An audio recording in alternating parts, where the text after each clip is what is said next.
महिरबानी भागीदार मुझा भाइरों भेनरों अस्सलाम वालेकुम। पहिरियों तो डॉक्टर साहब के मुबारक इन गाल ते भी तो विख खणंदो तो अचे उहा ही विख जेका आंगुर जेतिरी ॿार जी थींदी आहे नंढी सही पर slow and steady wins the race. So पंहिंजी साईं सुञाणप ॿाराणे अदब में कराइण में कामयाबु थियो आहे ऐं 14 किताबनि जे हवाले सां चोॾींहं जे चंड सां पूनम सां बदरी सां अरबी में बदरी चोॾींहं जो चंड सिंधीअ में ऐं हिंदी में पूनम। साईं पूनम खे वरी बि मुबारक ऐं ईअं ई जेका अदब शाइरी ऐं फ़नून लतीफ़ा जे उफ़क़ ते चमकंदो रहे। असां जूं दुआऊं साणसि गॾु आहिनि। बाक़ी अदब जे हवाले सां ॿाराणो अदब उन में हिकिड़ी मुंहिंजी राय आहे। हिते रीजेंट प्लाज़ा में हिकिड़ी कॉन्फ्रेंस थी कराची यूनिवर्सिटी जे लतीफ़ चेयर्स जे तरफ़ां सिंध माज़ी हाल मुस्तक़बिल। उन में हिंदुस्तान खां आशा चांद आई हुई।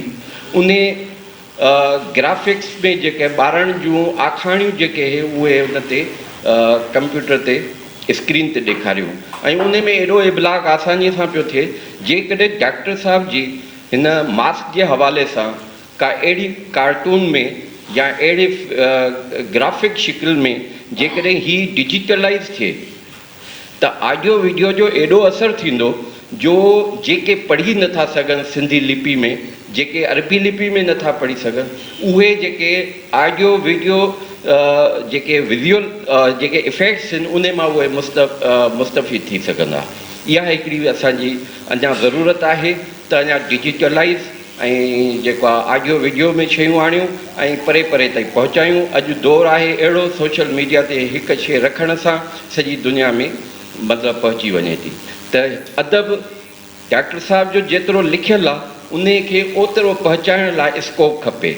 ऐं मुंहिंजे ख़्याल में जेके अदीब ऐं शाइर असां आहियूं असांजो बि मतिलबु फ़र्ज़ु बणिजे थो त ॿाराणे अदब जो मुतालियो कयूं। उन में हिकिड़ी ॻाल्हि आहे त जेका क़ौम जहिड़ी चाहियूं था ॿार खे ओहिड़ो बणायूं ऐं उहो ॿाराणे अदब में ॾियूं। छाकाणि त असां त वॾा थी चुकासीं, असांजो त असांखे कना लॻी चुका। ॿार जे उन सोच उन जे लाड़े खे जेकॾहिं का शइ बदिलाए थी उहो ॿाराणो अदब आहे। ऐं ॿार हर उमिरि जो ॿार आहे। आख़िर में हिकिड़ो शेर चवंदो सादा सादा ख़्वाब केॾा, सादा सादा ख़्वाब केॾा ॼण सदा ई ॿार माण्हू।